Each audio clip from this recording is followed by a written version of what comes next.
Good morning to all of you. Let's start with our first roundtable.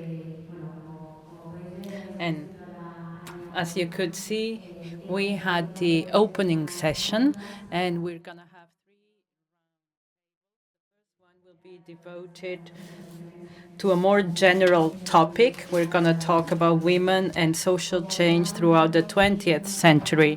As my colleague Celeste Muñoz said, we've had a change in our program.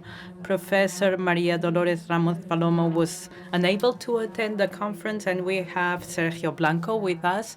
And I would like to thank him for being here, for traveling to Barcelona. And it's not a replacement, the fact that he's here, because his work really fits with our topic today, and it's going to bring a special touch to the roundtable. So what could have been a problem at the beginning, it has turned into an opportunity to listen to Sergio and have him with us. Thank you, Sergio. And we have Fanny Gallot with us today, coming from Paris, and Mónica Moreno from Alicante. Thank you for accepting our invitation. And thank you for being part of this roundtable that will talk about childhood in a cross-cutting way. And it's gonna focus on this feminine role, which has already been mentioned earlier today, which has an impact on the 20th century, which is the time frame we're gonna talk during this conference. And this first roundtable will talk about what happened after the war, what roles feminine subjects of history performed, and how history was impacted by that. A technical note. Professor Fanny Gallot will have the presentation in French, then the Q&A, she will do it in Spanish. If you need simultaneous interpretation, you can pick up the devices. They are by the door, and we will ask you to leave an ID for a matter of identification. So let's start with our panelists that will talk first, Sergio Blanco, then Fanny Gallot, and then Mónica Moreno. Sergio Blanco Fajardo is a professor at the University of Málaga. He's got a PhD from that university on a thesis about radio spaces, particularly from 1939 to 1951. He's going to publish very shortly a book about the topic, and he coordinated several works on women and human rights connected to the exiles. So he's a specialist on gender studies and feminism. He had a postdoc contract at the University of Lyon, and he's been working on Spanish migration in France, and particularly the role of women using the radio as a way of conveying transmission. And he has published the work Exchanges, Representations, the Media Relationship in the French Media, and Spanish Immigration 1972-73. And he's gonna talk today about Spanish people in France, radio spaces and representations of change, 1970-1973. You've got 25 minutes, Sergio, so the floor is yours.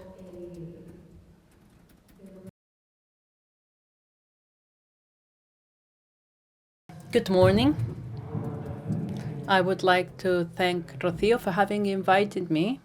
It's a pleasure to be here. I would like to thank also the organizers of the conference, because it's always a pleasure to share my work. And thank you for the presentation, for the introduction. That was very flattering. Going into the topic, I would like to talk about the radio. We're going to talk about women and radio. And I would like to talk about Paris Radio. It was a radio station that started in 1946 in France. It was broadcasted. What was broadcasting for foreign countries. It was part of this international broadcasting, and this French broadcasting called Christian Ozanne, a journalist that worked during the Spanish Civil War with the Republicans. He was supporting the Republican exiles that were in France. And they wanted to work with him and turn Radio Paris into an element that fought against Francoism. And it was broadcasting till 1975. So here we can find in the radio Pilar Madel, José María Madel, Salvador Madariaga, Padre Olaso. But I would like to talk about two radio hosts that would later direct some shows. Elvira del Campo and Mr. Ramirez, that connected with these immigrants because they went to Spanish immigrants, houses, they interviewed them, they spent New Year's Eve with them, then broadcast the celebration. So there was a close connection with the Spanish exiles in France. And they were portraying the experience of Spanish exiles in France. So the radio, it was almost as a community radio. It was the fight against Francoism, and in the 70s also help the Spanish immigrants in France, and also the immigrants that had emigrated for economic reasons. If we talk about women and migration, we talk about women that had to leave Spain because they were living in very bad conditions, in miserable conditions. There was an official agreement between two institutions and also with Switzerland, with Germany. And there were flows of migration towards France, other European countries, and Latin America due to the extreme poverty that Spain was experiencing. So many Spaniards left the country. You can see here the pictures of some chambras.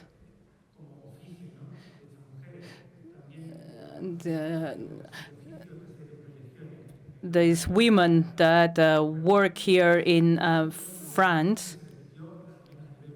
It was an image that we see very often, and it gives us these images of these women that were working as maids in French households, and they lived in these rooms, these chambres. These spaces where they met, they lived there with their families, and it was a room provided by the family they work for. And sometimes friends or relatives came to these rooms on the special occasions. If we talk about figures, although it's difficult because we know this migration flow took place through informal channels, so it's very difficult to have real figures or numbers. Laura Casas, the researcher, says that by 1960, half of the people going to France were women. But it's difficult to quantify exactly, but it gives us an idea of the feminine representation and the crucial role of women in this migration process from Spain to France. And they had a crucial role because, as you're gonna see, they created real focus or nodes that foster more emigration from Spain to France. These women help other women to emigrate to France. I've talked about poverty, misery in Spain at that time, and that was the main reason they left Spain. But there were other elements also that had its importance. We imagine the gender roles in Spain under Franco, the woman at home, looking after the family, a very repressive model for women, and that made some of these women think that they could have a different life abroad, and they could dream of being something else than a housewife and being at home the whole day. Maybe some women had this idea, even if they don't voice it. For other women, going to France was a change of position, of status for them in society.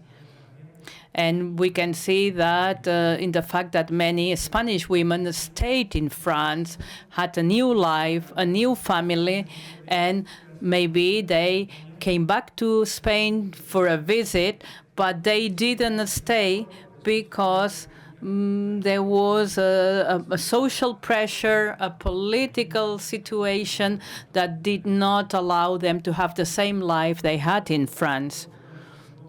I think these pictures made us think about this context, the situation of women, Spanish women in France.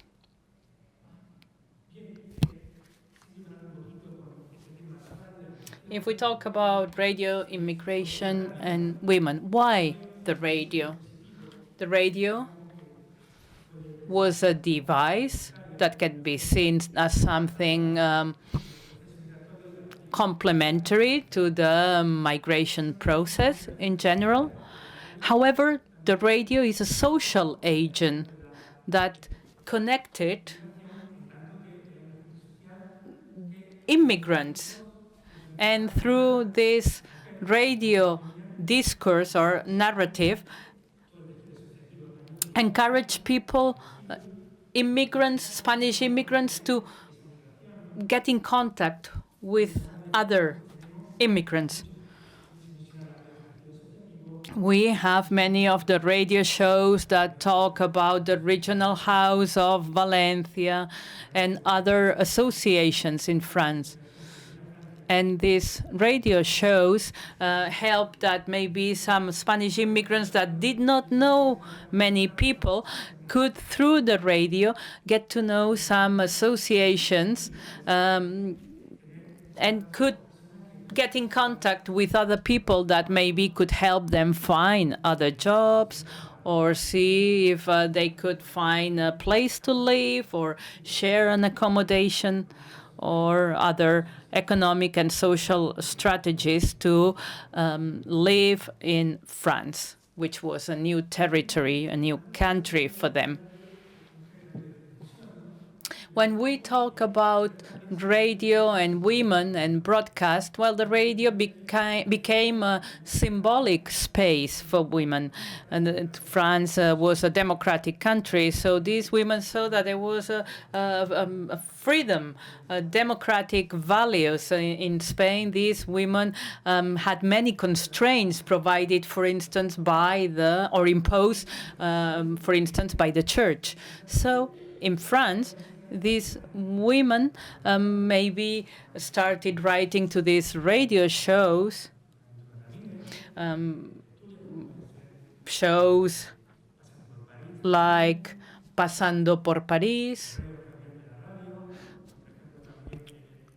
Correos de la Radio, Tribuna Juvenil, where young people and adults wrote to this radio show about democracy or democratic topics. So women started participating in these radio shows. So I think the radio was a first step that helped these women communicate in a new country.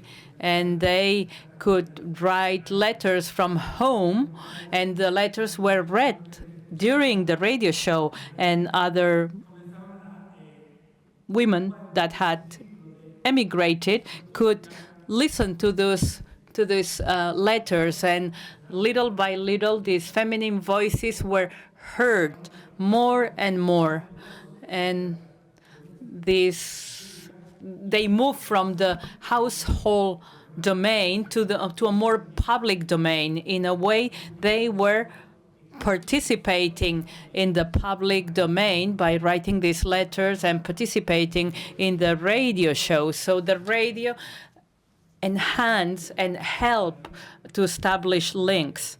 And the radio is also a sort of mirror. And we can see that the women coming from Spain and write about their doubts and problems, they are negotiating in a new country their social function. They are no longer only women at home. No, they have a new role. They talk about the problems they might have at work. They can be seamstress, they can be working at a factory or working for a family, but these women are renegotiating their status within the French society, and the change in their identity also. So, and the radio shows allows us to see all of that. And if we talk about the discourses through these radio shows, I would like to talk first about this international aspect of this Spanish immigration and motherhood. What did mean these international links for women? That entailed new relationships, but for women,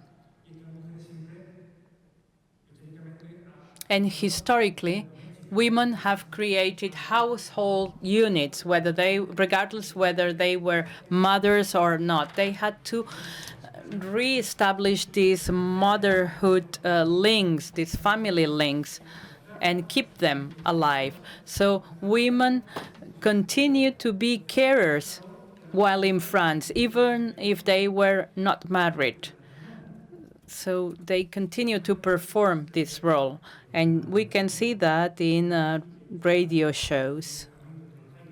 Here you can see what's written in the screen. Rosa Cuartero, a Spanish woman, decided to stay in France because she wanted her daughter or son to study in a new country, because she thought they wouldn't have that opportunity in France. So motherhood changes them.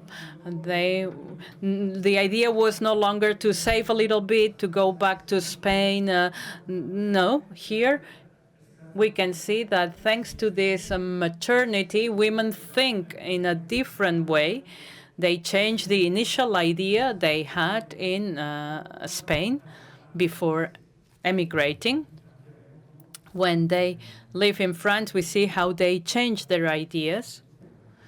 And in this particular case, thanks to motherhood, and Rosa decided to stay in France because she knows her daughter, her son, will have a better education in France, and maybe they can even go to the university, and that the French government will help them to go to university, and that makes women change their family strategy.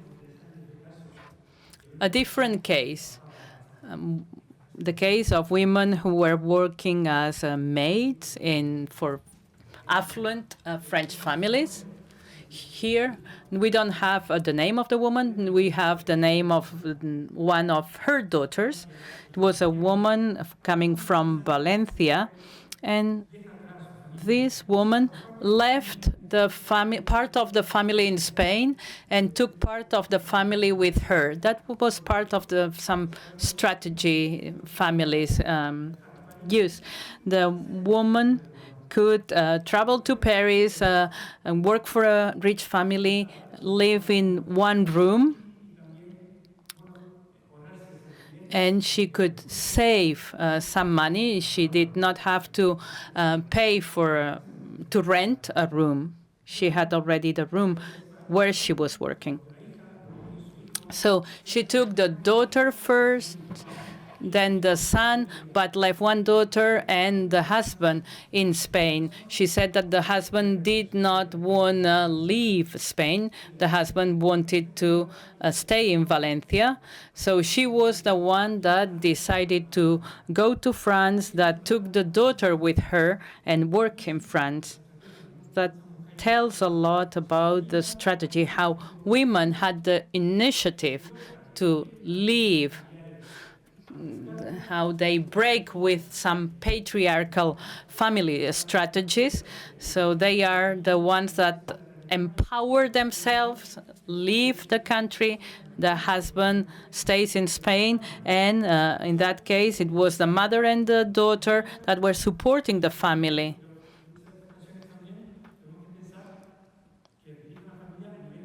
And they also have the control of the family in a broader sense, because sometimes they can bring the aunt or a niece to travel to Paris. And on the other side, on the other hand, we can see how the female stereotypes under Franco broke. We see how the women in this family have a more important role, than other women, for instance, in Spain, that remained in Spain and did not travel to Paris, or did not have a relative who had left Spain, and this had led to a reconfiguration of the family.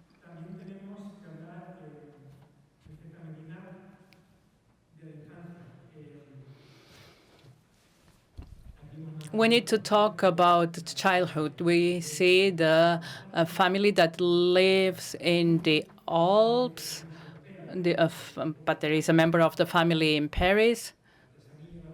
They work in the factory, and they have a son in France, a daughter and a son in France. They go to school.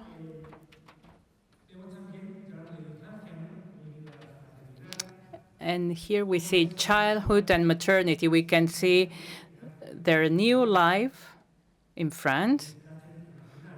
It's a childhood spent in France. And these are children that, if they are born in France, it's easier for them.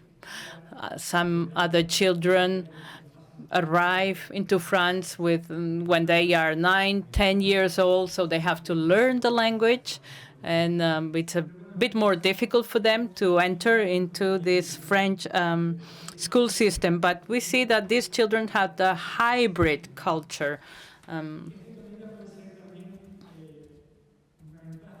This can be an advantage on the one hand, but it can be also an obstacle. We know that they had many problems because they were children from Spanish exiles. At school also, and maybe they suffered some bullying, sometimes because they had a Spanish family name. They were called special names because they came from Spain, or derogative names. The families wanted to speak Spanish at home.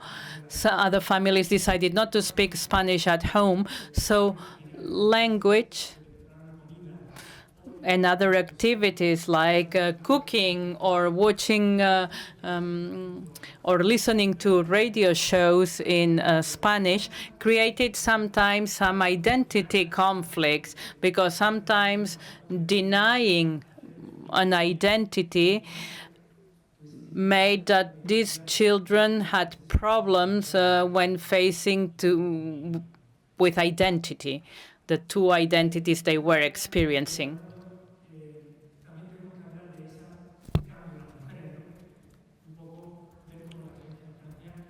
The experience in France for many women really was something that encouraged them, fostered them doing things. Maria Cadoret Dabot, who was living in France, could vote. In 1973, there was a new electoral strategy, and France allowed that naturalized foreigners could vote, and many Spanish women could vote. They were citizens, something that in Spain could not do until Franco had died. So these women became political agents in France.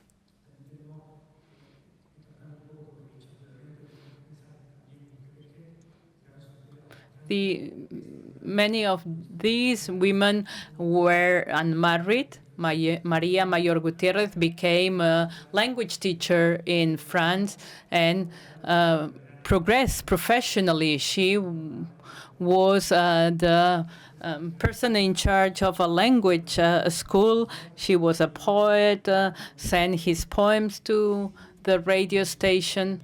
And if this woman had not lived in France, maybe probably she wouldn't have been able to progress so much personally and socially. Women really changed their way of thinking, her status in France, and they could become agents for change for other women. There were Spanish women listening to these radio shows that were broadcast in France, and it had an impact on them. It had an influence on these women. These women that were living in France. And here we can see the power of radio shows. These Spanish women who lived in France were encouraging the Spanish women living in Spain to have different life projects. Thank you. Vale, pues muchísimas. Thank you. Thank you very much, Sergio. I cannot thank you enough for being here today and tomorrow, and thank you very much for sticking to the time given. We'll move now to the next presentation. by Fanny Gallot. She's an historian. She's a member of the Centre de Recherche et Histoire Européenne Comparée. And she's a lecturer at l'INSPE, the National Institute, the Superior National Institute. Did I get it right?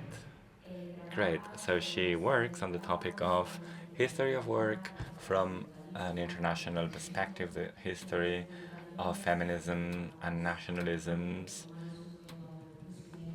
And we've read the title of her last article published, also the coordination of a title I love very much, Prolétaires de tous les pays, proletarian from all countries, and l'engagement dans les années 68.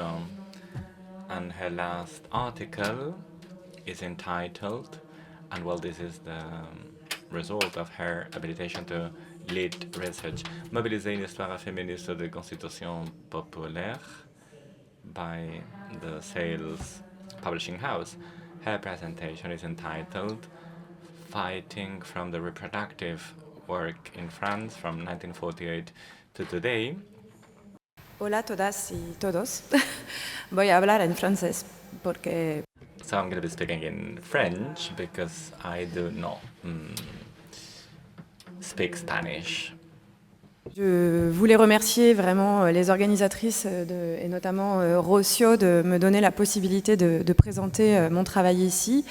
C'est donc voilà, le fruit comme je le disais, de mon habilitation à diriger des recherches. Et je serai très preneuse de l'ensemble de vos retours, de vos questions, pour continuer aussi d'avancer. Je pense que c'est une approche historiographique qui peut être intéressante, y compris ici. Donc j'avais aussi envie d'échanger de ce point de vue. Est-ce que tout va bien en rapport à la traduction Ok. Alors, donc pour commencer, donc je vais principalement présenter mon livre là, pendant ces 25 minutes. Alors bien sûr, ça sera moins précis que la présentation de Sergio, que je remercie beaucoup. Ça sera plutôt une présentation globale, mais on pourra revenir dans la discussion sur certains cas, certaines sources en particulier, que j'ai mobilisées pour ce travail. Il me semblait d'abord important d'aborder la généalogie finalement de ce projet, puisque c'est un peu aussi ça qui va finalement en déterminer l'approche. Je développerai aussi sur ce sujet juste après. Alors ce projet, il est le fruit de 3 moments en fait importants dans la dernière période en France. Donc voilà, avec cette idée que c'est aussi le regard qui fait l'histoire, c'est-à-dire c'est les questions, c'était évoqué ce matin aussi par Céleste, c'est aussi les questions du moment qui produisent une revisite historiographique de certaines choses du passé. Le premier élément, c'est la mobilisation que nous avons connue en France des Gilets jaunes, et notamment des femmes gilets jaunes. Donc on était en 2019, décembre 2018, pardon. Et il y a eu toute une mobilisation en fait de classes populaires qui revendiquaient, enfin qui se mobilisaient contre l'augmentation du prix de l'essence.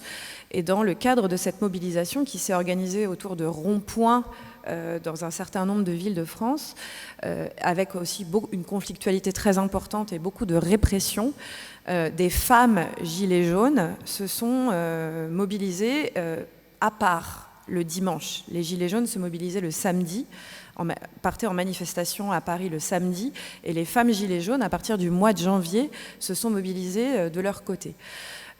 Donc dans ce cadre-là, on m'a sollicité pour revenir sur cette expérience et sur ce qui se jouait en tant que spécialiste globalement des femmes des classes populaires dans une perspective historienne. Et j'ai commencé à montrer que, en réalité, c'était pas non plus nouveau que les femmes des classes populaires se mobilisent. Il y a souvent en France, et je ne sais pas si c'est le cas ici, mais un regard surpris face à une grève de femmes, face à une mobilisation de femmes. Ça n'arrive jamais. Donc si elles se mobilisent, c'est que c'est vraiment grave. Et bien sûr, moi, en tant qu'historienne des femmes des classes populaires en grève et en lutte, je sais bien que ce n'est pas le cas. Et donc, je reviens en fait sur pourquoi finalement il y a cet oubli rétrospectif permanent de toutes ces luttes antérieures des femmes des classes populaires. Et donc, à partir des Gilets jaunes, j'ai commencé déjà à souligner en fait la permanence de ces contestations dans l'histoire, et notamment la permanence de cette difficulté à joindre les deux bouts, cette difficulté en fait à gérer le budget du ménage qui incombe en fait aux femmes des classes populaires. Le deuxième moment important et qu'on a tous et toutes connu, c'est ce moment de la pandémie où voilà, on s'est tous retrouvés enfermés chez nous. Et en tout cas en France, ça a été l'occasion de remettre un peu sur le devant de la scène la contribution de ces travailleuses essentielles, c'est-à-dire ces femmes, notamment, des hommes aussi, mais notamment des femmes, qui s'occupent des personnes âgées, qui s'occupent des enfants dans le cadre de la famille de façon non rémunérée, qui s'occupent voilà, des malades à l'hôpital ou bien à domicile. Et donc ça a été vraiment un moment où il a été question de ça médiatiquement, de l'idée de revaloriser les métiers à prédominance féminine, c'est-à-dire tous ces métiers qui sont déqualifiés du fait de l'assignation domestique, tous ces métiers dont les compétences sont naturalisées comme étant considérées comme le prolongement finalement du rôle de mère. Le troisième moment important, et c'est pas chronologique, puisque c'était déjà un moment qui était à l'ordre du jour au milieu des années 2010 en France, c'est toute la dynamique autour de la grève féministe. Alors en France, on n'a pas connu ce que vous avez connu dans l'État espagnol, mais on y travaille. Donc l'idée de s'arrêter, en fait, arrêter le travail professionnel et le travail domestique pour visibiliser justement l'importance de ce travail que nous réalisons de façon soit déqualifiée dans la sphère professionnelle, soit gratuite dans la sphère domestique. L'ensemble de ces questionnements-là, et je pourrais détailler peut-être tout à l'heure, mais je vais déjà m'arrêter là puisque ça fait 5 minutes sur l'introduction, m'ont conduite à élaborer ce projet en fait, de recherche dont l'idée justement était de revenir à la fois sur l'implication des femmes des classes populaires dans les luttes depuis leur travail reproductif, et je vais développer juste après. Donc dans un cadre académique, puisque ça a donné lieu donc à mon habilitation. Je vais aborder 3 temps simplement aujourd'hui. Le premier temps, c'est c'est la démarche en fait que j'ai utilisée, qui est de mettre en avant une histoire féministe, ce qui n'est pas courant en France dans l'historiographie aujourd'hui. Je vais ensuite préciser de quelle manière en fait je mets en avant cette histoire féministe dans une approche désandrocentrée du travail, puisqu'il peut y avoir 1001 histoires féministes, j'y reviendrai. Et enfin, je reviendrai sur le livre de façon peut-être plus précise et la périodisation que j'établis et les archives que j'ai mobilisées, disons les cas, les mouvements sociaux que j'ai mobilisés, simplement pour que vous ayez une vision un peu globale de ce travail et de comment il peut toucher à différentes questions. Alors, une histoire féministe, je ne vais pas faire un grand retour sur l'historiographie française, mais évidemment, il y a tout ça derrière, c'est-à-dire il y a qui est à l'université, comment les femmes sont arrivées à l'université au début des années 80 dans la dynamique des mouvements féministes, comment à l'université elles étaient minorisées et elles devaient montrer patte blanche pour exister, puisqu'elles étaient peu nombreuses et puis discréditées du fait de justement leur implication féministe antérieure. Évidemment, il y a tout ça derrière, je n'y reviens pas, simplement pour expliquer là de quelle manière moi je mets en avant cette histoire féministe. Le premier point important, c'est que évidemment c'est contextuel, c'est-à-dire que si moi aujourd'hui je peux faire ça, c'est parce qu'il y a cette dynamique féministe, cette nouvelle dynamique féministe mondiale que nous connaissons et qui s'accompagne aussi d'ailleurs d'un backlash que nous connaissons aussi en France, qui autorise le fait que par exemple des gens de ma génération et notamment des historiennes plus jeunes que moi considèrent que ça devrait être une évidence que de faire une histoire féministe. Donc je m'y sens autorisée. Les conditions dans lesquelles je travaille aujourd'hui permettent que, que j'y sois autorisée. Alors, et je ne suis pas évidemment la seule, hein, quand même, loin de là. Et notamment, moi, je travaille beaucoup dans une perspective interdisciplinaire avec des sociologues qui, depuis longtemps en France, mettent en avant cette approche féministe dans leurs enquêtes. Et là, je cite par exemple une collègue qui s'appelle Isabelle Claire et qui a écrit un article qui s'appelle « Faire du terrain en féministe ». Qu'est-ce que ça signifie en fait de faire du terrain en féministe ? Qu'est-ce que ça signifie en fait de faire un terrain par et depuis le positionnement féministe ?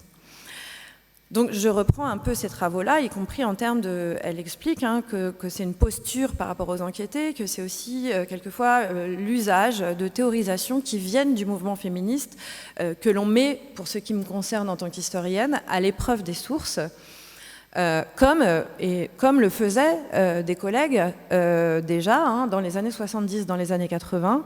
Et je cite souvent ce chapeau qui est John Scott. C'est toujours bien d'avoir un chapeau comme John Scott, donc une historienne états-unienne qui explique « L'histoire féministe n'a jamais eu pour objectif premier de documenter l'expérience des femmes du passé, même si ce fut là le moyen le plus évident pour nous de nous rapprocher de notre objectif. Ce que nous voulions en examinant ce passé, c'était déstabiliser le présent. » Défier les institutions patriarcales et les modes de pensée qui en appellent à la nature pour s'auto-légitimer, bref, rendre pensable en quelque sorte l'impensable. Et je reprends en fait à mon compte cette citation, c'est-à-dire que mon objectif, y compris dans cette recherche, et vous verrez dans la conclusion que j'en tire, c'est de déstabiliser le présent. C'est pas seulement de visibiliser l'implication des femmes dans les luttes dans l'histoire, l'implication des femmes des classes populaires dans les luttes, mais ça a aussi une ambition transformatrice.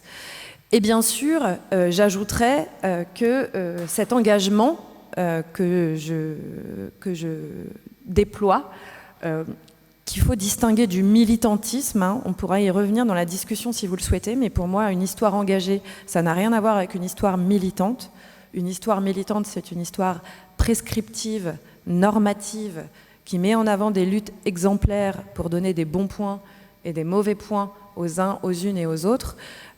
L'approche que moi je développe, c'est une histoire engagée féministe, mais qu'il s'agit en fait loin de moi l'idée de donner des leçons à qui que ce soit, et encore moins aux militants et aux militantes qui s'approprient ou non en fait ces travaux.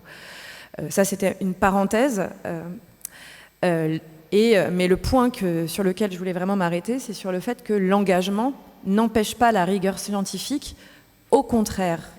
Et là je m'appuie sur donc Sandra Harding qui souligne que ce savoir situé que globalement j'élabore ne signifie nullement renoncer à l'objectivité, mais qu'au contraire, cette démarche est l'occasion et la condition sine qua non de l'objectivité forte.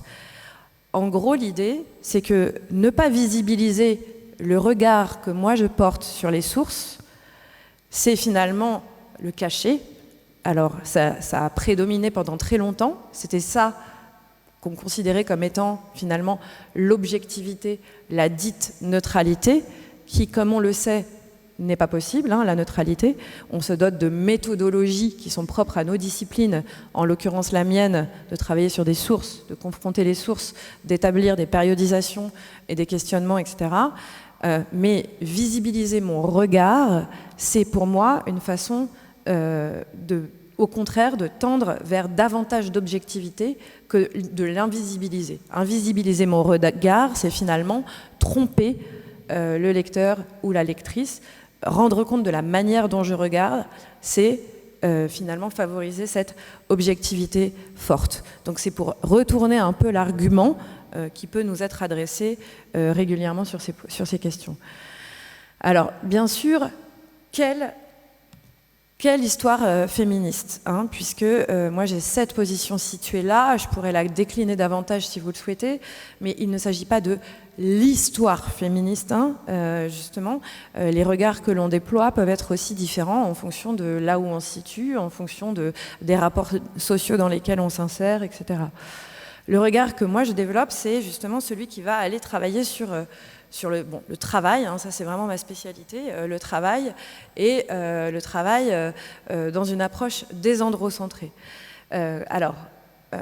L'ensemble de mon livre, en fait, se concentre sur le travail reproductif, c'est-à-dire le travail qui concourt à la production et à la reproduction donc de la force de travail, hein, dans une acception marxiste, mais dans la dynamique des revisites féministes du marxisme. Donc toutes ces activités qui permettent de retourner travailler le lendemain et aussi de se reproduire de génération en génération. C'est vraiment le cœur de mon projet. C'est pas un concept, évidemment, comme vous le savez, qui vient des actrices. Aucune des actrices sur lesquelles je travaille, sur lesquelles je reviendrai tout à l'heure, n'utilise ce terme-là, ce concept de travail reproductif. De la même manière, aucune des actrices sur lesquelles je travaille ne se disent féministes. Hein. C'est plutôt dans la dernière période, à la fin des années 2010, qu'on a quelques militantes des classes populaires qui vont se dire féministes, mais la plupart des archives sur lesquelles j'ai travaillé, on pourra y revenir aussi si vous le souhaitez dans la discussion, mais aucune des actrices n'assume finalement le fait de se revendiquer comme féministe de 1945 globalement jusqu'aux années 2010. Alors, l'idée du travail reproductif, ce que ça permet, hein, il vient bien sûr, il vient des éléments que j'évoquais là, hein, les gilets jaunes, l'impossibilité à joindre les deux bouts, la question de la grève féministe, la question du travail essentiel, il vient aussi des élaborations et des traductions qu'il peut y avoir dans la dernière période du fait de toute la dynamique féministe. Hein.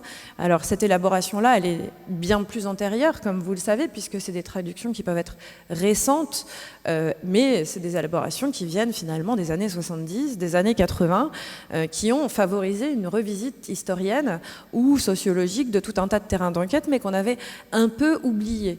C'est-à-dire qu'en France, par exemple, autant il était très fortement question du travail domestique et du travail professionnel dans les années 70 au début des années 80, autant par la suite, il a été bien davantage question du travail professionnel des femmes, hein, c'est-à-dire de leur carrière dans le monde professionnel, des inégalités de carrière dans le monde professionnel, avec finalement une secondarisation de tout ce qui se rapporte au domestique. Et là, moi, mon ambition, c'est d'essayer de tenir les deux ensemble, et donc d'envisager conjointement la manière dont, enfin, ce qui se rapporte au travail domestique réalisé gratuitement dans la famille, et en même temps ce qui se rapporte au travail professionnel déqualifié du fait de la naturalisation des compétences, du fait de l'assignation au domestique, de travailler les deux ensemble en fait, les luttes du point de vue du domestique, de la domus, et les luttes du point de vue du cadre professionnel, mais déqualifiées du fait de l'assignation au domestique. Et donc l'enjeu de mon livre, ça a été de se demander comment les mouvements sociaux, depuis 1945, participent à redéfinir la partition du travail reproductif dans sa dimension rémunérée et non rémunérée, sous l'influence des féminismes. Un exemple tout de suite pour incarner ce que je veux dire, quand on a des mobilisations pour l'obtention de crèches ou de garderies dans les années 70, on est justement dans des mobilisations qui vont redéfinir cette partition, puisque ça ne sera plus aux femmes dans les foyers de garder les enfants de façon non rémunérée, mais elles luttent pour que ce soit pris en charge par l'État et qu'il y ait une dimension redistributive qui soit mise en place en définitive. Donc là, on est sur une redéfinition de la partition du travail reproductif dans sa dimension rémunérée et non rémunérée. Et donc, plus concrètement, ça a impliqué de revenir sur l'implication des femmes donc dans les luttes des classes populaires depuis leur travail reproductif, professionnel donc et domestique, et aussi bien sûr d'envisager la manière dont ça se répercute dans les organisations des mouvements sociaux que j'étudie, puisque bien sûr on ne saurait travailler les orientations de ces mouvements sociaux, de ces organisations syndicales ou de ces luttes sans évoquer leur composition et les jeux qu'il peut y avoir en interne finalement de ces organisations. Hein. C'est pour ça que, par exemple, hein, je termine sur une enquête autour des violences sexistes et sexuelles à la CGT, donc à la ville de Paris, ce qui montre hein, comment finalement la dynamique féministe, elle produit des redéfinitions en interne des organisations. Hein. Ça c'est très connu, une organisation composée que d'hommes a quand même de grandes difficultés, ou qui n'a que des hommes à sa direction, a de grandes difficultés finalement à rendre compte de l'expérience du travail féminin. J'ai 1000 exemples de ça, on pourra y revenir dans la discussion. Alors, donc, ça va, hein, j'espère que ça... Alors, du coup, j'aborde 4 moments, je vais aller un peu vite sur ces 4 moments, je vais donner l'enjeu du moment et exemplifier avec un exemple à chaque fois. Alors, la première période hein, que je travaille, c'est la période qui va de 1945 à 1967, que j'ai appelé donc, comment s'organiser les femmes des classes populaires au cœur de la dite modernisation. C'est-à-dire que là, l'enjeu, c'est de voir, donc on est dans une période où prédomine une vision en France hein, de la complémentarité des sexes, une vision naturalisée de la complémentarité des sexes, mais qui petit à petit commence à être discutée dans les années 60 et à être mise en cause. Hein. On est aussi dans la période en France de la publication du deuxième sexe hein, de Simone de Beauvoir, et donc du coup on commence à avoir une discussion, une mise en cause de cette complémentarité des sexes naturalisante. Mais du coup, là, je reviens plutôt sur la sortie de la guerre hein, et du coup, tout l'enjeu de modernisation du pays. Et notamment, je prends donc 2 exemples sur lesquels j'ai vraiment travaillé sur la base d'archives, qui est un premier exemple qui est la JACF, la Jeunesse agricole catholique féminine, qui organise les femmes dans les campagnes. Et donc avec une perspective catholique, mais quand même de transformation, donc une perspective très morale, très fondée sur la complémentarité des sexes, mais en même temps qui ambitionne la libération de la femme. Et ce qui est très intéressant dans ce mouvement, hein, qui est un mouvement de masse, puisque en 1950, la JAC, c'est l'Action catholique spécialisée, hein, lancée par le pape, qui vise à reconquérir les campagnes, reconquérir les villes, reconquérir les classes populaires au sens large, hein, dans l'entre-deux-guerres. C'est la suite finalement de cette Action catholique spécialisée. Et donc la JAC hein, rassemble 50 000 jeunes en 1950 au Parc des Princes, donc à Paris. Ce qui est donc un mouvement vraiment massif, et donc il y a des brochures qui sont produites et qui sont diffusées, pareil, à des échelles de masse dans certains départements. Cette JACF organise les femmes avec, par exemple, l'idée de leur expliquer comment elles doivent faire en sorte que leur mari exploitant, à ce moment-là en France, elles ne sont pas reconnues comme étant agricultrices, comme vous le savez peut-être, enfin, je ne sais pas. En tout cas, elle les enjoint, la JACF, à faire en sorte que leurs maris investissent dans des machines, c'est-à-dire qu'ils ne gardent pas l'argent au sein de son exploitation, mais qu'il y ait un investissement qui s'opère pour favoriser la modernisation de l'exploitation agricole, tout en favorisant la modernisation aussi du foyer. Hein. On est dans la période de développement du petit électroménager, etc. Le deuxième exemple sur cette période, c'est ce qui va donner lieu à ce qu'on appelle le syndicalisme résidentiel et familial, c'est-à-dire la manière dont les femmes sont organisées, les femmes des classes populaires sont organisées, cette fois dans les cités, c'est-à-dire dans les villes, dans les quartiers populaires des villes qui se développent, et comment on organise les femmes justement via le partage des machines à laver, par exemple. Hein, à l'époque, il n'y a pas de machine à laver dans tous les foyers, et donc elles organisent le partage des machines à laver d'un foyer à l'autre. Et en fait, ce que je montre, c'est que ce partage des machines à laver, en fait, il produit une politisation donc de ces femmes des classes populaires qui ensuite vont revendiquer des choses au niveau municipal, etc. Le deuxième moment, c'est le moment des années 70, et donc c'est l'enjeu de la redéfinition du travail. Hein. On est dans une période où là, je reprends les termes de Nancy Fraser avec une mobilisation féministe qui articule enjeu de redistribution des richesses, enjeu de reconnaissance plus identitaire, enjeu de représentation plus au niveau politique. Et donc, du coup, je reviens sur ces luttes des années 70. Donc, comme je le disais tout à l'heure, je ne travaille pas sur les luttes féministes, je travaille sur les luttes des femmes des classes populaires depuis leur travail reproductif. Donc, voilà, au niveau, dans le monde du travail professionnel ou dans les foyers, des femmes qui donc ne se disent pas féministes, mais qui sont, de fait, qui sont bouleversées, pas bouleversées, mais qui sont bousculées par les féminismes qui se déploient. Et donc, qui pose aussi la question du travail, puisque c'est aussi tout le moment de l'élaboration autour du travail domestique. Et par exemple, j'ai fait émerger, donc avec des questions du présent, j'ai vu dans des archives des luttes du passé d'élèves infirmières en 74-76 qui se mobilisent contre le travail gratuit, c'est explicitement précisé sur les banderoles, contre la vocation, contre la discipline à l'hôpital, contre le fait qu'elles sont censées aller travailler à l'hôpital sans être rémunérées pendant leur stage. Donc elles font du travail gratuit, en fait, dans le cadre de leur formation. Le troisième moment, c'est le moment des années 80 aux années 2000.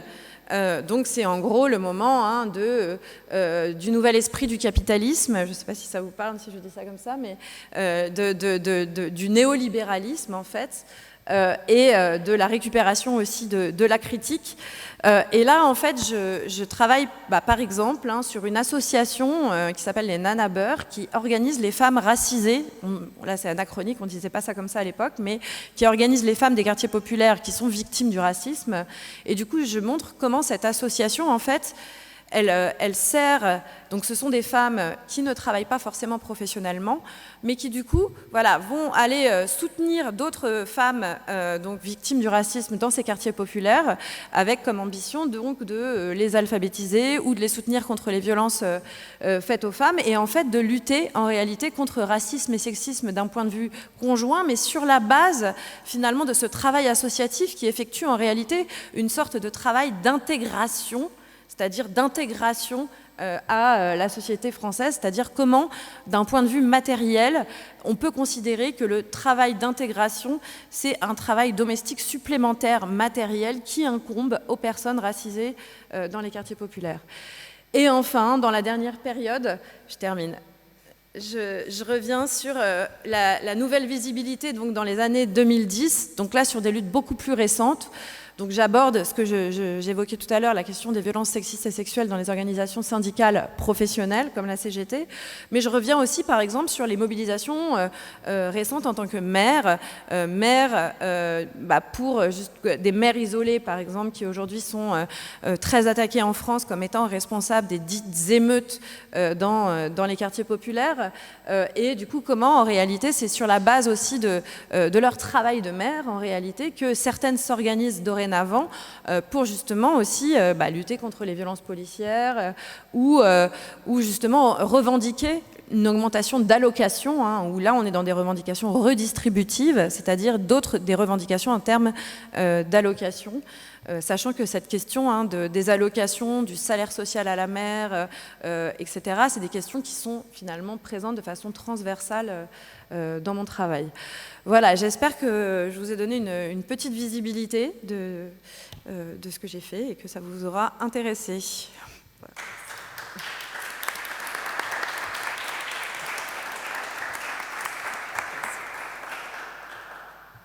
Thank you, Fanny, and thanks for having given in a such accurate manner your vision. I really loved it. And I think that what you said, it's going to be food for thought and for debate later on. And now we're going to move on to Mónica Moreno, and I have to say that it's a pleasure for me to introduce her. Mónica Moreno Seco is a professor of contemporary history in the Department of Contemporary Humanities at the University of Alicante. She is part of the project Women and Transnational Networks that started this year. And she has published recently in 2020 Activistas Creadoras y Transgresoras, In 2023, Desafiar los límites, género, rebeldías públicas y privadas en el siglo XX, and she has co-authored in 2023 Historia de las mujeres y el feminismo 1945, nuevos debates, nuevos espacios, nuevas identidades. She's doing research on political commitment, religious and social commitment of women in the 20th century. And she's focusing on Francoism and the transition to democracy, and she's been researching on the relationship of women with the feminist movement and their relationship also with European movement, feminist European movement. She's gonna talk about politics and feminism in the 60s and 70s. And I'm gonna show the presentation in a second. Thank you, Mónica, and you've got 25 minutes. Thank you very much to the organizers for having invited me. This is a very interesting project. Thanks to you to Rocío for having invited me to participate in this roundtable and for her introduction. I'm going to talk about the relationship in the 60s and 70s between the International Democratic Federation of Women, the FEDIM, and the women who were fighting against Franco inside and outside Spain.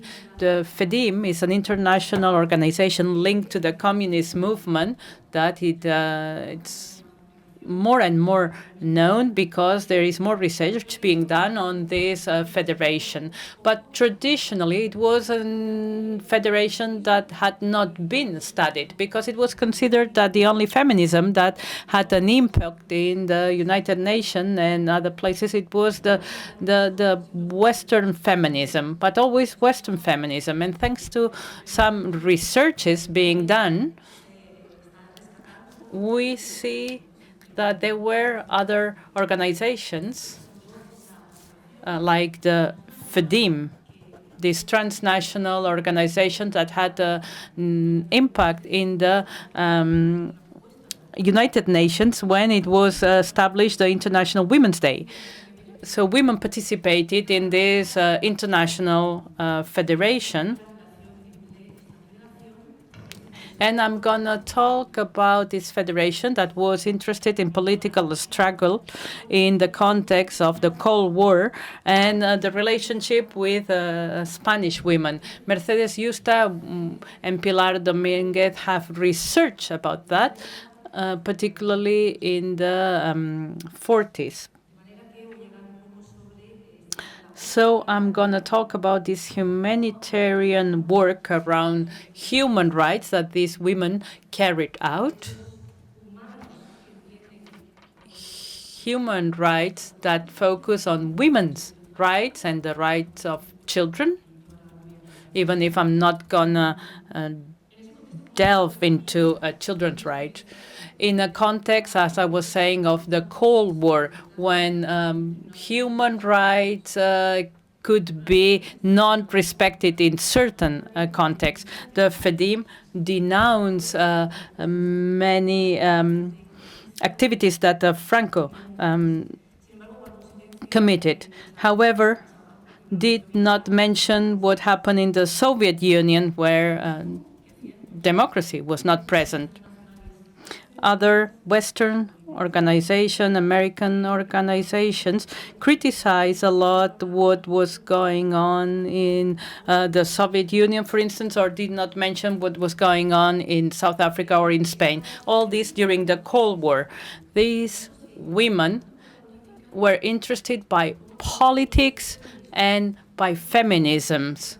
And this is linked to some of the questions that have been mentioned before. So the starting point is a feminism strongly linked to what was called later on a socialist feminism, a feminism that was interested in equality, in freedom, the rights of women, but also interested by the general transformation of society.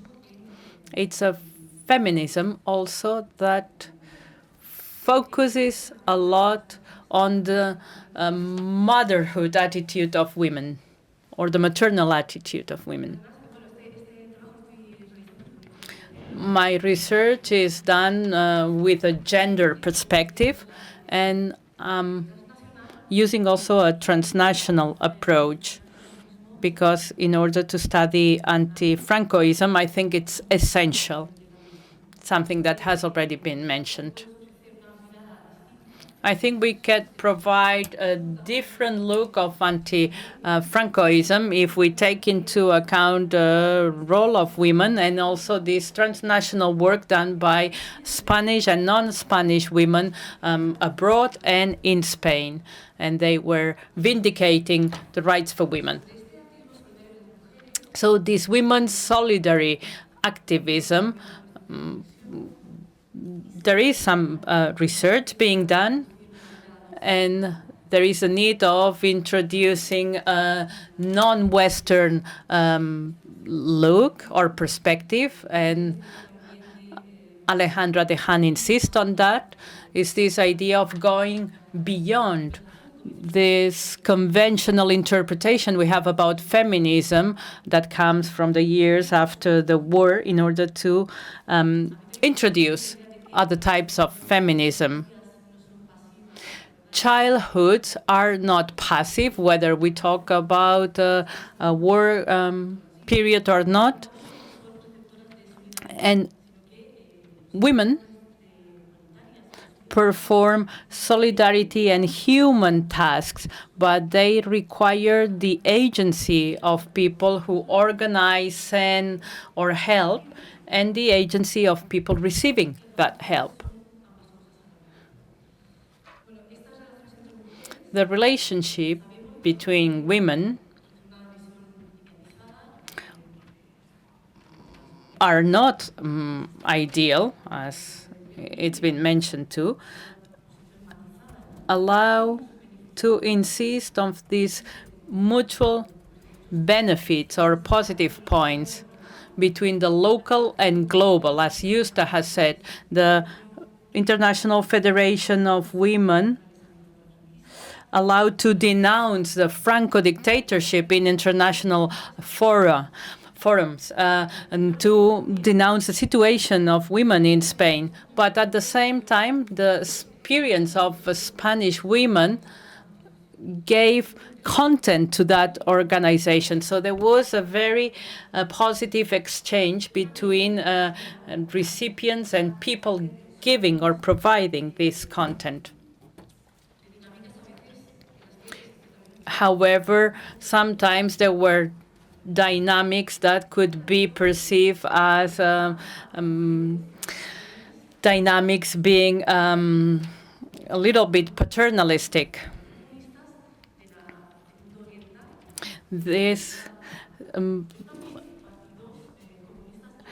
There were communist parties, progressive organizations from the Western world that participated in these organizations. There were internal dynamics between women coming from very different nationalities in these transnational forums, and where these humanitarian flows of help developed, and that could help us understand Franco's dictatorship in a different way.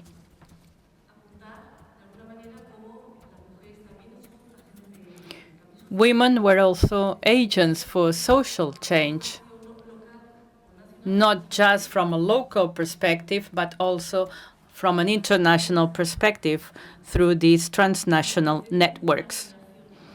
So this International Federation of Women started in 1934. Fascism was going up, and there was a first meeting of women against fascism. And in Spain, that led to the Association of Anti-Fascist Women that had an important role during the Spanish Civil War. then there was the Second World War took place, and in 1945, with all these anti-fascist heritage, the Federation, International Federation, was set up. What happened with the Spanish women? The vast majority of them lived under dictatorship, so they could not participate directly in this federation organization. The contact between CEDIM and the Spanish women took place thanks to the Spanish women in exile in France and in Mexico, as Pilar Dominguez studied and used in France. In the 90s, 40s, it was legal in Spain because at the end of the 50s, the Communist Party and organizations linked to the Communist Party in France were outlawed, were illegalized. But during the 40s, there was a very interesting exchange between the main members of the FEDIM. We had Spanish women. Dolores Ibarri was the vice president and then honorary vice president for many years, and Elisa Ruiz and other Spanish women were also members of the board of this federation. The federation developed a model of feminism that insisted on women's rights in three different aspects: as citizens, their political and citizens' rights; as workers, and here we could see the impact of a communist movement; and as mothers. So this is why we can see this Picasso's image for the organization, for the federation. So these three different aspects. It was not just women as citizens, as the Western feminism did. No, it was women as citizens, workers, and mothers. And this will evolve because not all feminisms or of organizations linked to FEDIM evolved in the same way. In the 60s and 70s,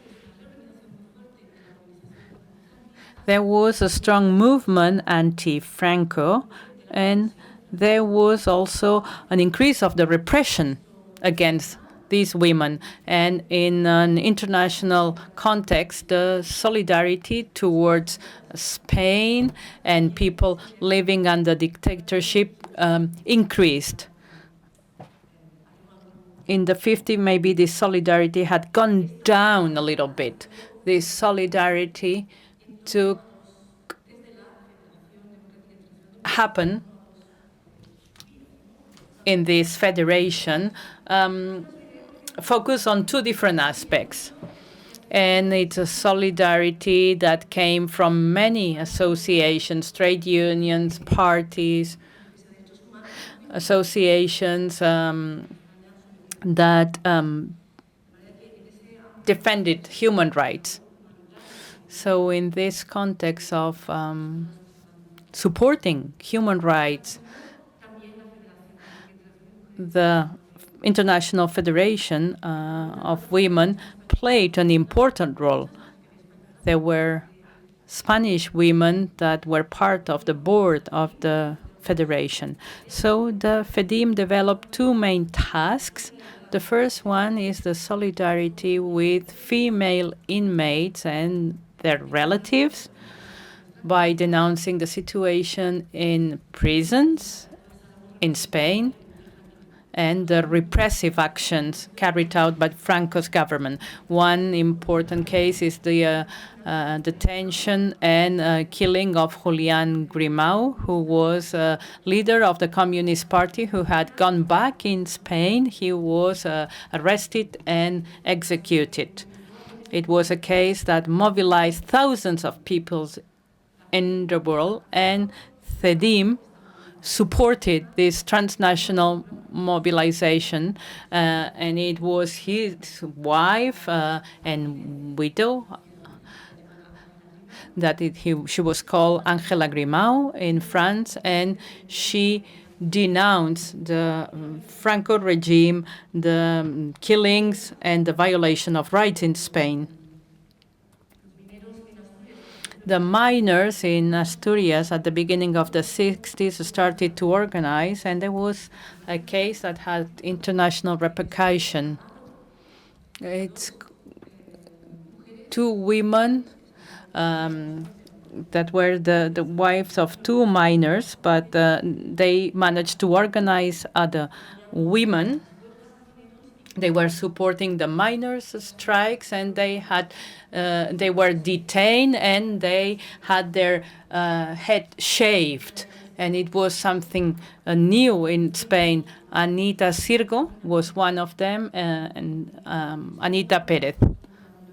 There was a big mobilization around them. Constantina Perez was also arrested later on, and she died in prison, and she became one of the heroes in this denunciation movement of the Franco's repression. The magazine of FEDIM, of the Federation, this is the French version, where we could read about many cases here, or there is a fantastic picture of a demonstration of wives of detainees, inmates in Burgos, something that it was not common at all at that time. There were links between the Spanish women that fought in Spain, and they communicated with communist women in exile and the FEDIM, and that allowed to denounce all these cases. Until 1973, the magazine of the Federation insisted on the importance to have the amnesty for all these prisoners, all these political inmates.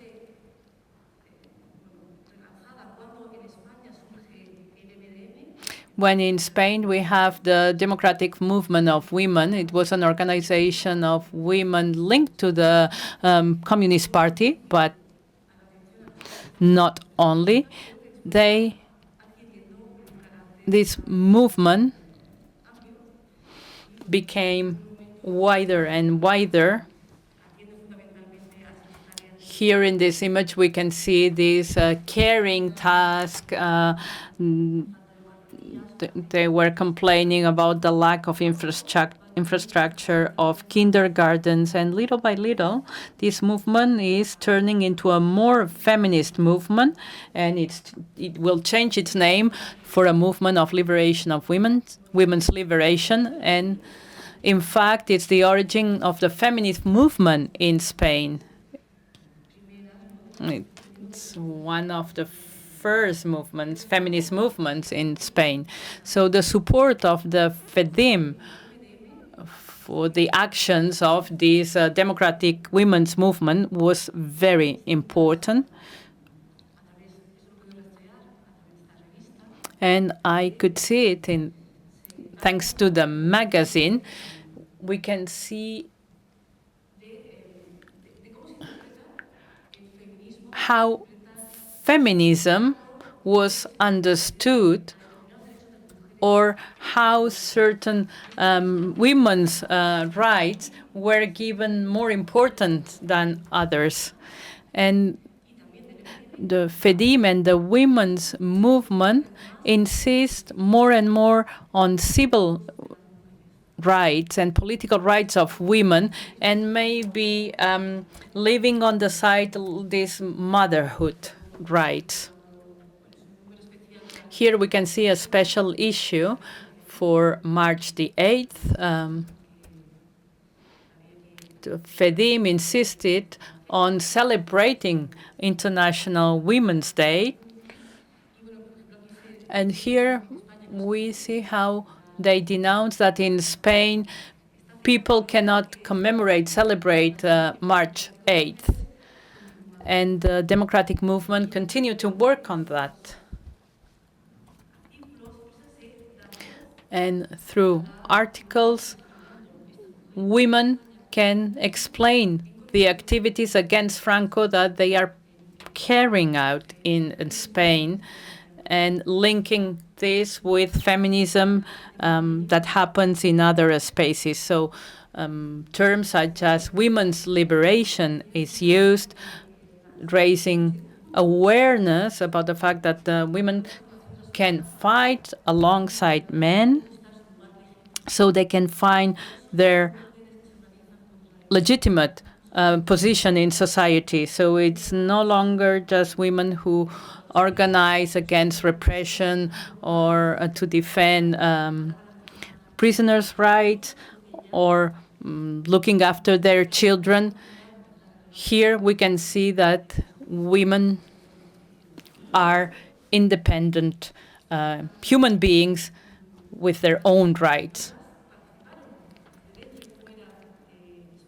Spanish women participated, the ones in Spain and the ones outside Spain participated in several campaigns that were supported by the Democratic Federation. The criticism to the Franco's regime was supported, and there were many initiatives supporting Vietnam population or what was happening under the Greek or the Portuguese dictatorship. And when dictatorship emerged in Latin America, all this movement mobilized. There was a campaign also when the trial against Angela Davis took place. It became a very important symbol in the fight against racism and in favor of women's rights. And the vision was to enlarge, to widen the feminist movement.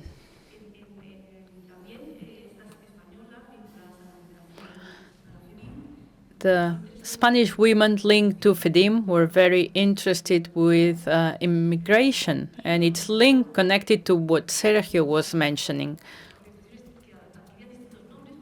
There were organizations that had different names, but it was this idea of democratic women. And in Germany, for instance, they mobilized around March 8th with women of other countries that had lots of immigrants, in that case, Greek women that had emigrated.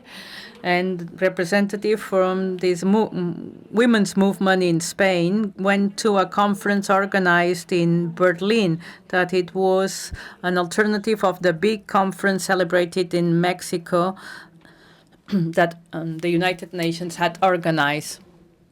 So there was an intense relationship between what happened outside Spain and what happened in Spain. Outside denouncing dictatorships and the conditions under which women and men lived, and also around the women's rights. When the democracy arrives in Spain, these movements continue, and the relationship of women linked with the Communist Party and the FEDIM, the Federation, continue with some problems because there were some crises. In 1978, there was a delegation of communist women that attended an international conference in Moscow, and they showed a solidarity at that point with the Vietnamese people, with the Palestinian people, the Chilean population. So this task continue. They had an important role at this international conference that took place in Madrid in 1978, organized by many different country organizations, trade unions. And the Communist Party was very present, the Catalan Communist Party too, and the Federation too. There was another gathering of women where there was a delegation of the FEDIM and other delegations where a very interesting debate took place. There was a tribute to Busi, the widow of Allende. Or later on, here in Catalonia, a commission was set up in solidarity with women from Uruguay. And in 81, there was a transnational gathering. And they were talking about women's rights as citizens, as workers, as mothers. That was a little bit the leitmotif of the federation, the FEDIM. But the feminists of the Communist Party did not always agree with that.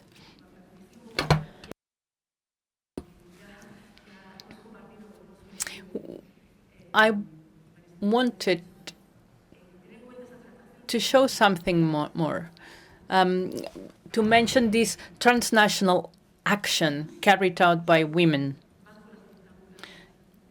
Even under a dictatorship like the one in Spain, and even under these circumstances, they had a relationship with what's happening abroad. They were many often writing what had to be said abroad, or they were going out under fictitious names. It's been very difficult to find the real names of representatives of this women's movement in Spain. We don't have pictures of them, but we know that they were going in and out of the country. I would like to stress the diversity of feminisms. It was a complex issue, even it is now. The feminist movement is something complex and diverse. And finally, maybe talk about the scope of the action. I think the task these women carried out was very important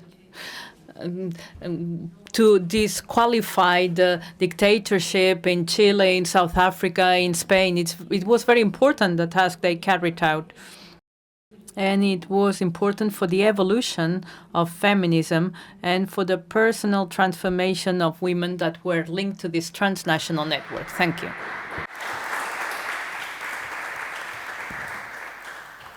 Muchísimas. Thank you. Thank you very much, Mónica, both for your remarkable work and thanks for having shared your research.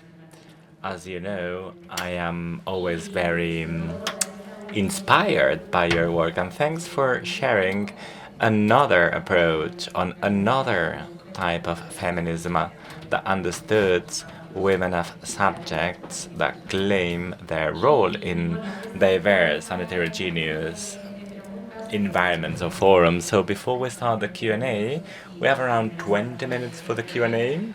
So if someone from the room wants to put any question, of course, I will be more than happy to hand it over to you. But let me start by underlining some notes I took during your presentations that have been made clear throughout today's presentations. As we already said, women as subjects have been a cross-cutting topic, including childhood, but also you have listed important things today, such as everyday life, the importance of everyday life, the importance of family, the importance of understanding exceptionality environments or contexts, such as war or migrations.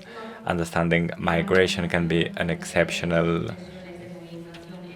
turning point in life of subjects, reproductive work, and how to make a bridge between reproduction and paid work.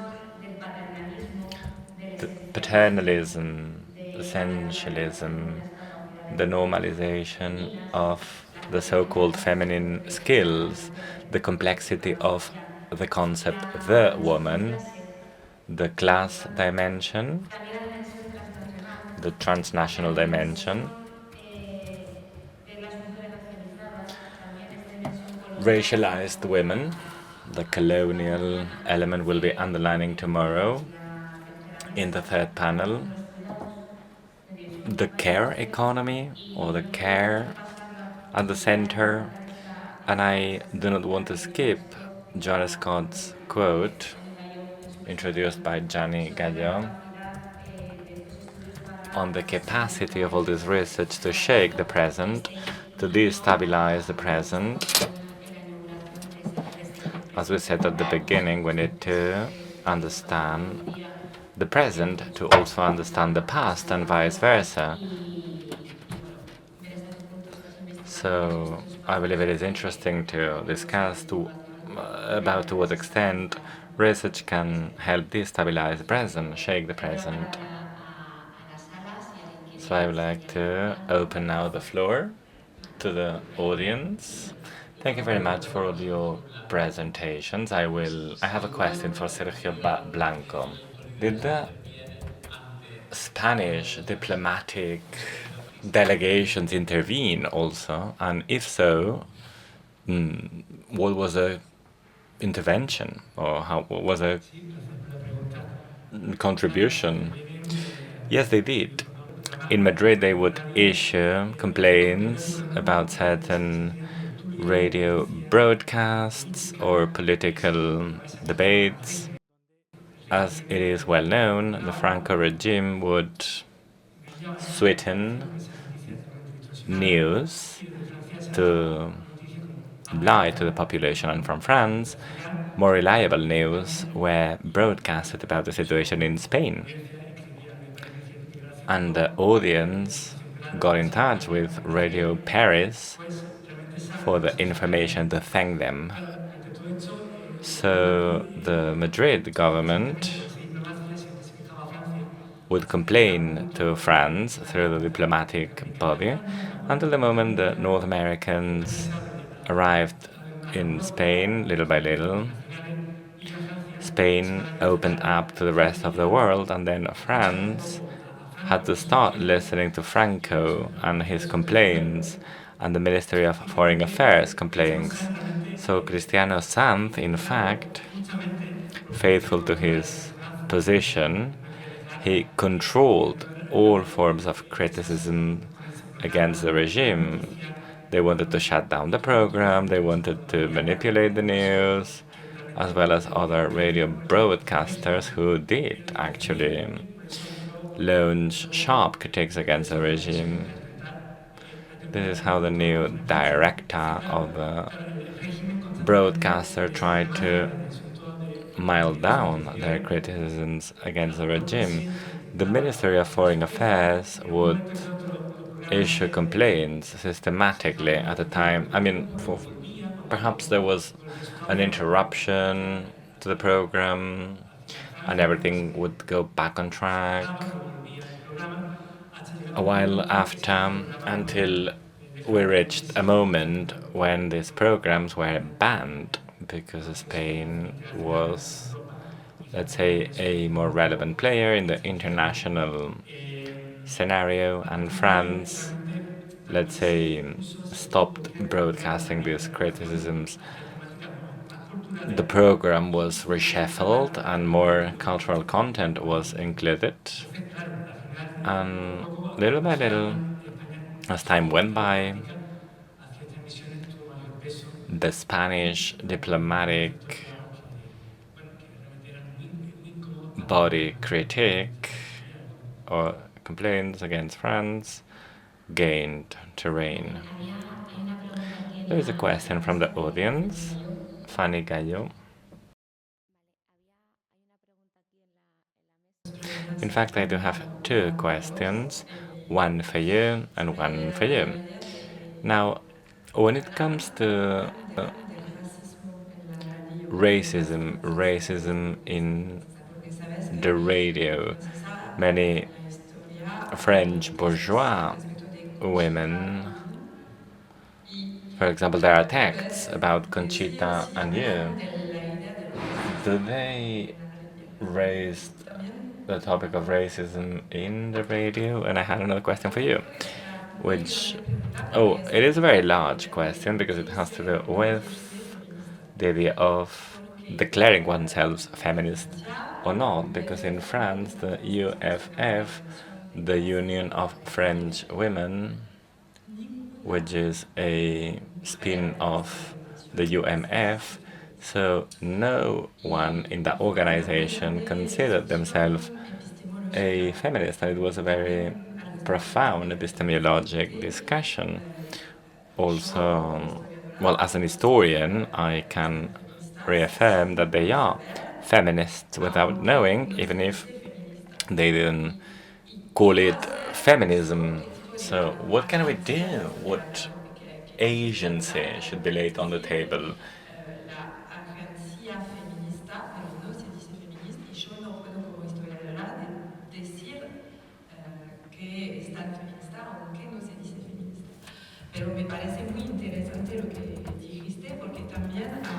I find what you said very interesting.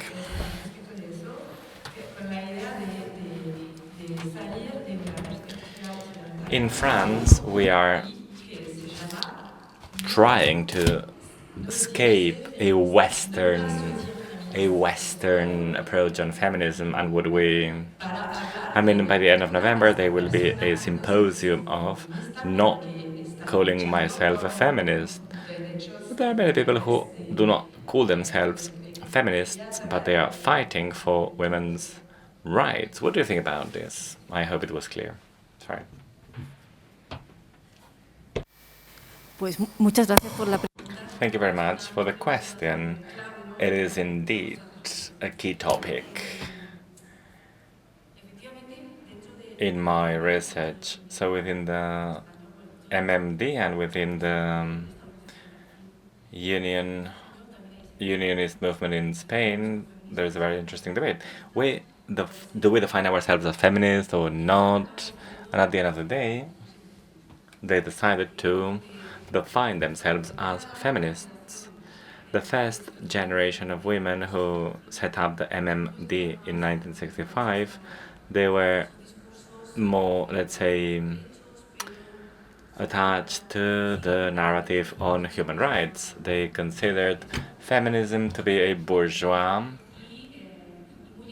idea limited to middle-class women, not considering into account the lives of middle-class women.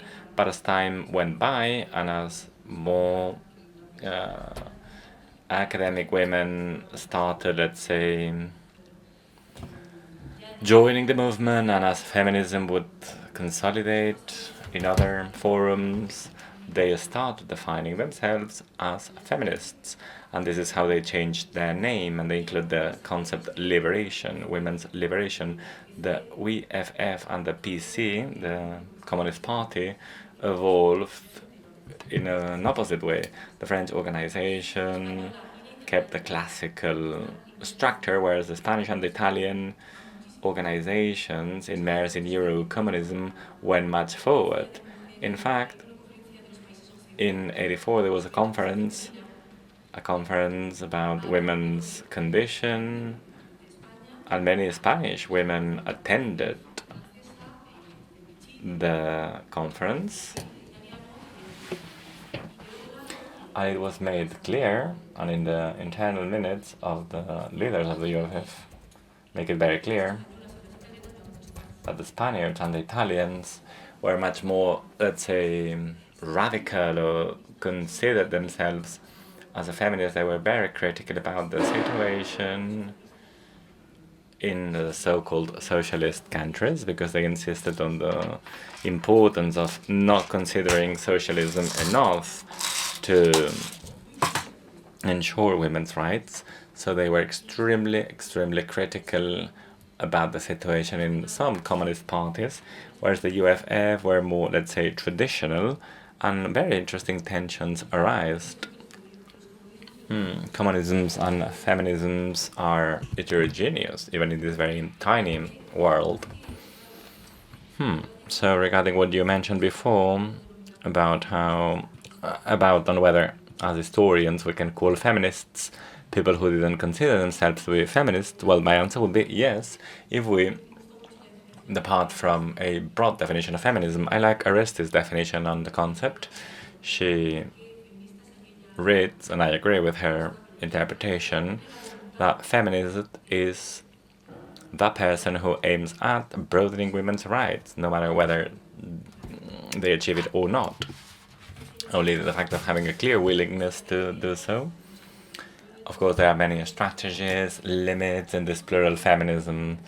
And this is quite interesting because in Spain there has been an incredible debate today about who is a feminist and who is not, in the context of the trans law, the sexual consent law.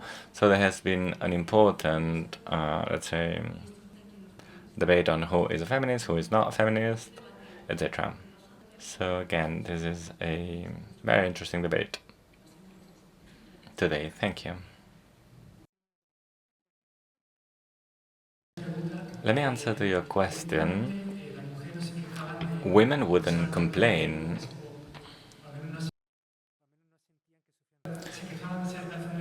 Well, women would complain about the unbalanced power relations grounded on ethnic and class considerations. French against the Spanish, etc. They complained and they declared feeling damp or undermined or even bullied, and they actually spoke about it in the radio. In fact, Chica Rosita would spoke about her daughter, and she said, oh, she's so unlucky. She had to work until 2 in the morning, so this is quite an undermining treatment, quite an ill treatment. So there is this ethnical axis, which allows us to understand that power relations were grounded on ethnical relations, class relations, and also nationality. Nationality mattered. We're gonna cancel this mic because we hate it. It's too loud. So I would like to take this opportunity to say that something that caught my attention is that in this magazine, in this Fedims magazine, the image, the graphic image with pictures about the Spaniards is a prototypical one, even when it's not the Spaniards speaking in first person, but others referring to Spaniards. There are many references to physical features. They describe them as being brunette. The physical appearance gains importance. Ángela Grimau, who was the widow of Julián Grimau, had a deep impact in France because she took part in many events and she was interviewed in the TV, in the French TV, even L'Humanité, a communist magazine, and even Le Monde highlighted her physical features. That woman dressed in a very classical way, looking like an Andalusian peasant with a bun. So it is interesting how these ideologies are quite cross-cutting. Is there time for any other question? Yeah, there is. Where is the microphone? Thank you very much for the 3 amazing presentations. I found them of utmost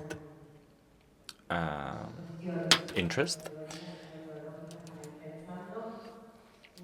They've raised in me quite a lot of methodological questions. I have a question for Fanny Gallot. Thank you very much for your presentation. We'll have to read your work because it's quite something. And maybe I got lost in translation. When you refer to working class women in the non-paid work or unpaid work, you refer to France, and there are 3 turning points you underlined. Again, maybe I got lost in translation. Were you referring to France at large? Is there any difference between them, between the working class women and their domestic work or any differences between the rural and the urban environment, especially during the first time framework you referred? Was your focus Paris? Was your focus the most important city, Paris? Or are there like relevant differences in women because women are heterogeneous by definition? Are there like geographic differences, class differences? Or was there like participation by not French women? So,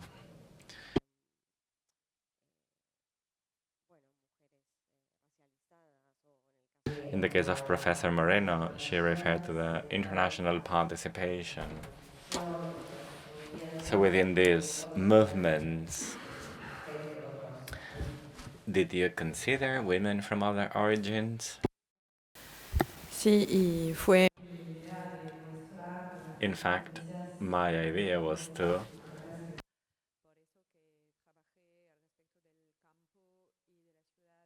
So, yes, I did make a split between the field and the city, even if I didn't say that during my presentation.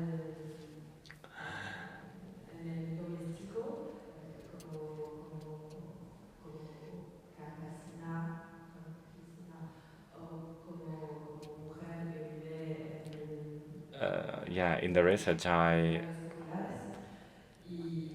used as a source. I mean, of course, my idea was to speak about racism when I spoke about the Nana Beurre, an organization from popular neighborhoods. Even before that, during the 70s in France,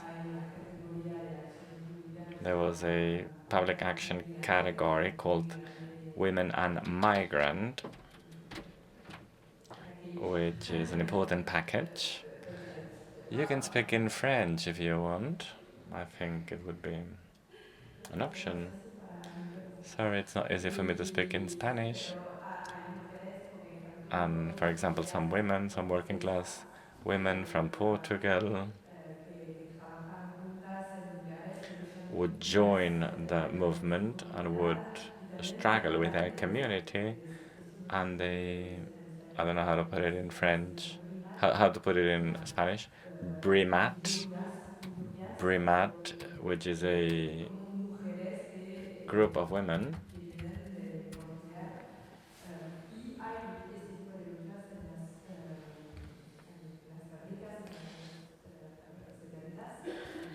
we understand Brimat being a collective of Portuguese women working in domestic work. Then, of course, the racial division of work and how it crosses with the sexual division of work, especially during the decade of 2010, and the situation of women in working in hotels as a hotel maids.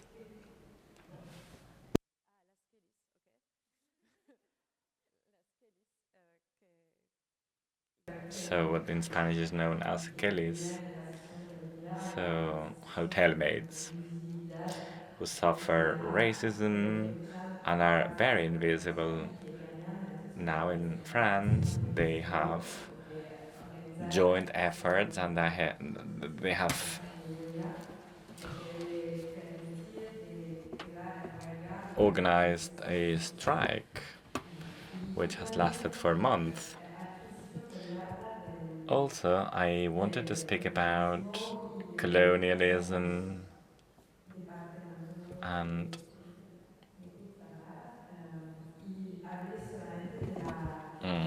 our domains abroad, the French domains abroad. I've been working also in the context of the Kanak Popular Schools, which was a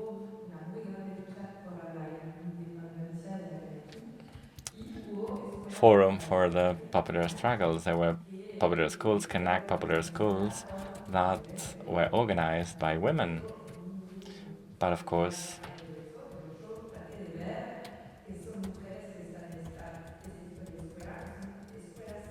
what I wanted to speak about is that, well, these are alternative schools that were developed as an alternative to continental France's schools with the aim of rethinking its history. And yeah, this was a way to highlight diversity and the specificities of certain women's organizations with very different histories and experiences. Bueno, It's 2:02 actually. We've been very tough on time management. So I would like to once again thank Sergio, Fanny, and Mónica for your participation. I would like to thank the audience who's joined us, and let's resume at 4. There will be a panel where we will be displaying a documentary with the participation of Laura López, Paré, and Jesus Alonso. Thank you, and enjoy your meal. See you back at 4.